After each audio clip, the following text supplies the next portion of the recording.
Assalamualaikum warahmatullahi wabarakatuh. Perkenalkan, nama saya Riri Afriani 2212070 dari kelas TKBN 2B.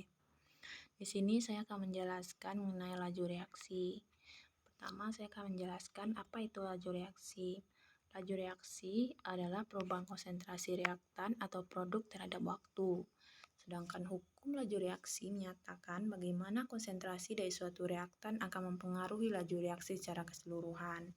Untuk persamaan laju reaksi ini terbagi jadi dua, yaitu yang pertama bentuk diferensial, yang kedua bentuk integral. Untuk laju reaksi bentuk diferensial, untuk persamaannya yaitu min D konsentrasi A dibagi dt per K kali konsentrasi A pangkat M, di mana min D konsentrasi A per dt merupakan laju sesaat, dan K merupakan konstanta laju, dan konsentrasi A dalam kurang merupakan konsentrasi A, dan M merupakan orde reaksi. Untuk laju reaksi bentuk integral, persamaannya yaitu konsentrasi A sama dengan konsentrasi 0 eksponen pangkat min KT, di mana konsentrasi 0 merupakan konsentrasi reaktan saat T sama dengan 0, E merupakan log alami 2,718, dan ln konsentrasi A sama dengan ln konsentrasi 0 dikurang KT merupakan bentuk persamaan ajabal untuk garis lurus Y sama dengan MX tambah B. Dan ini merupakan grafik untuk persamaan integral, di mana untuk yang sebelah kiri merupakan untuk persamaan tanpa menggunakan ln. Untuk yang sebelah kanan adalah grafik untuk yang menggunakan persamaan menggunakan ln, di mana garis kemiringannya itu sama dengan OP sama dengan min K. Setelah itu kita akan masuk mengenai paruh waktu untuk orde 1 dan waktu paruh orde 2. Sebelumnya kita harus mengetahui dulu apa itu waktu paruh. Waktu paruh merupakan waktu yang diperlukan agar molaritas zat sisa menjadi setengah molaritas zat awal. Misal mula-mula molaritas zat A adalah A mol, setelah waktu T/2 maka molaritas zat A sisa sebesar 1/2 A mol. Waktu paruh sering digunakan untuk perhitungan dalam reaksi peluruhan radioaktif. Selain itu, dengan mengetahui waktu paruh, laju reaksi dapat dicari dengan lebih cepat.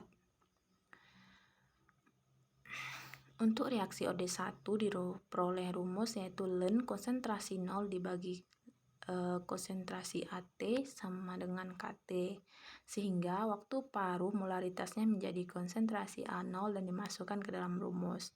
Ln konsentrasi A0 dibagi konsentrasi AT sama dengan KT. Ln konsentrasi A0 dibagi setengah konsentrasi A0 sama dengan KT 1/2. Ln 2 sama dengan KT 1/2, T 1/2 sama dengan ln 2 per K, T 1/2 sama dengan 0,693 dibagi K. Dan bentuk persamaan yang terakhir ini merupakan adalah berlaku untuk reaksi orde 1. Nah, waktu paruh dapat juga ditentukan dari hubungan persamaan laju reaksi dengan definisi laju reaksi. Berdasarkan hubungan tersebut dan penjelasan sebelumnya, untuk reaksi orde 2 diperoleh rumus yaitu 1 per konsentrasi AT dikurang 1 per konsentrasi A0 sama dengan KT. Seperti pada reaksi orde 1, molaritasnya menjadi konsentrasi AT sama dengan 1/2 konsentrasi A0. Lalu masukkan ke dalam rumus. 1 dibagi konsentrasi AT dikurang 1 per konsentrasi A0 sama dengan KT. 1 per 1/2 konsentrasi A0 dikurang 1 per konsentrasi A0 sama dengan KT 1/2. 2 dibagi konsentrasi A0 dikurang 1 per konsentrasi A0 sama dengan KT 1/2. 1 per konsentrasi A0 sama dengan KT 1/2. T 1/2-nya sama dengan 1 per konsentrasi A0K, dan ini merupakan adalah bentuk waktu paruh untuk orde reaksi 2. Nah, sekarang kita akan masuk contoh soal untuk penentuan waktu paruh ini. Soalnya yaitu reaksi penguraian A terbentuk adanya zat B tambah C, merupakan reaksi orde 1. Setelah 20 menit, 40% dari zat A bereaksi. Yang A, bagaimana susunan campuran setelah 40 menit? Yang B, setelah beberapa menit campuran mengandung ketiga zat tersebut dalam jumlah mol yang sama. Untuk menjawabnya, kita perlu diperjelas merupakan reaksi OD1, sehingga rumus-rumus yang akan kita gunakan adalah untuk menjawab soal adalah mengenai OD1. Untuk waktunya tadi yaitu 20 menit dan zat A yang bereaksi hanya 40%. Jika diasumsikan mula-mula sebanyak A, maka 40% A sama dengan 0,4 A. Sehingga kita dapatkan persamaan awal bereaksi dan akhirnya. Seperti yang tertera pada slide berikut ini. Selanjutnya adalah untuk rumus reaksi OD1, di mana Ln dikali konsentrasi A0 dibagi konsentrasi AT sama dengan KT. Sehingga pada T sama dengan 20 menit dapat diperoleh Ln konsentrasi A0 dibagi konsentrasi AT sama dengan KT. Ln A per A dikurang 0,4 A dikali K kali 20. Ln 20A per 10A dikurang 4A sama dengan 20K. Ln 10A per 6A sama dengan 20K.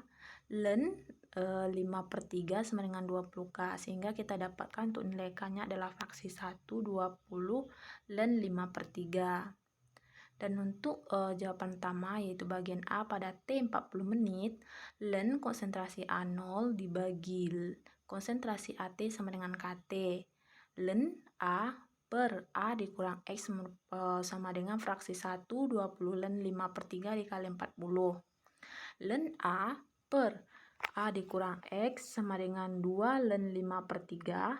Ln A per A dikurang X sama dengan Ln 5 per 3 dipangkatkan 2. A dibagi A dikurang X sama dengan 5 per 3 dipangkatkan 2. A per A dikurang X sama dengan 25 per 9. 9A sama dengan 25A dikurang 25X. 25X sama dengan 16A. X sama dengan 16A per 25. Sehingga didapatkan nilai X-nya yaitu 0,64A.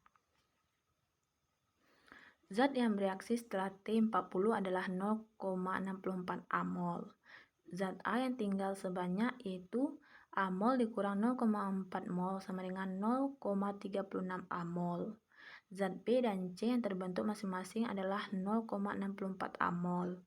Susunan untuk campuran dapat ditentukan. Yang pertama untuk zat A, jumlah mol A yang tinggal kita bagi dengan jumlah mol keseluruhan dikali 100%. Tadi 0,36 A mol kita bagi dengan 0,36 A ditambah 0,64 A ditambah 0,64 A mol dikali 100%. Sehingga didapatkan untuk zat A-nya yaitu 21,95%. Zat B dan C mempunyai komposisi yang sama yaitu 39,03%. Jadi susunan campuran setelah 40 menit adalah zat A 21,95%, zat B 39,03% dan zat C adalah 39,03%. Untuk pencarian nomor B, campuran mengandung ketiga zat dalam jumlah mol yang sama, berarti mol A sama dengan mol B sama dengan mol C, atau A dikurang X sama dengan X, A sama dengan 2X, A sama dengan setengah A. Sehingga Ln A per A dikurang X sama dengan 1 per 20 Ln 5 per 3 dikali T. Ln A per A dikurang A seper 2 sama dengan 1 per 20 Ln 5 per 3 dikali T. Ln A per seper 2A sama dengan 1 per 20 Ln 5 per 3 dikali T. Ln 2 sama dengan 1 per 2 Ln 5 per 3 dikali T. T per 20 sama dengan Ln 2 per Ln 5 per 3. T20 sama dengan Ln 2 per Ln 5 dikurang Ln 3. T per 20 sama dengan 0,693 per 1 dikurang 0,9 dikurang 1,098. T per 20 sama dengan 0,693 per 0,511. Dan T kita pindah ruaskan didapatkan T sama dengan 0,693 per 0,511 11 dikali 20. Sehingga kita dapatkan nilai T-nya adalah 27,1 menit. Jadi campuran yang mengandung ketiga zat dengan jumlah mol yang sama dalam waktu yang sama adalah dalam waktu 27,1 menit. Sekian penjelasan saya mengenai laju reaksi dengan bentuk diferensial dan integral. Assalamualaikum warahmatullahi wabarakatuh. Sekian dan terima kasih.